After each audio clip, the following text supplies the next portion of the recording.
Dr. Jekyll and Mr. Hyde, a famous fictional character who flipped between two distinct personas. This is a common theme we see in fiction. We also see it in Batman's Two-Face, but you might be asking yourself, what does this character have to do with cancer research? Well, I study melanoma. Specifically, I study melanoma brain metastases. Melanoma is one of the top 3 most likely forms of cancer to end up in the brain during a late-stage diagnosis. As you could imagine, once in the brain, treatment options are limited and the prognosis is poor. Therefore, it's really important for us to understand how melanoma gets to the brain. How can we improve our therapeutic options? I call melanoma the two-faced cell. Much like Dr. Jekyll and Mr. Hyde, melanoma can flip between 2 distinct personas, or what's known as gene states.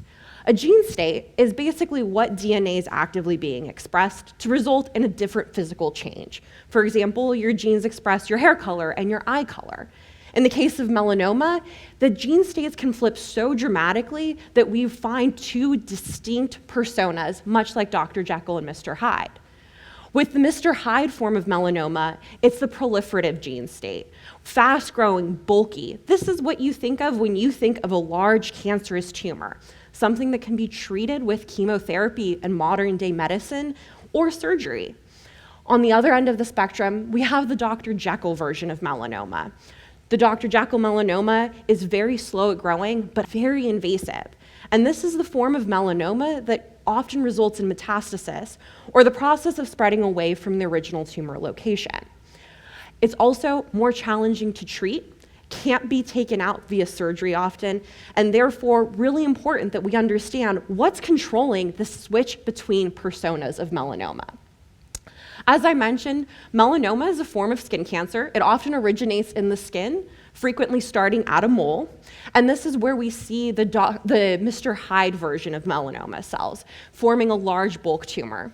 And then melanoma transitions, turning into Dr. Jekyll, being elusive and evasive, entering into the brain. And this is where my research comes in. I study what genes control this transition by turning them on or off like I would turn off your hair color gene.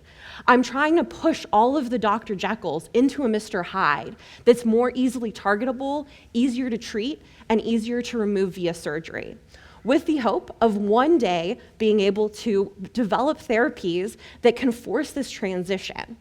My initial results have found genes that can either partially turn a Dr. Jekyll into a Mr. Hyde or almost completely turn it over.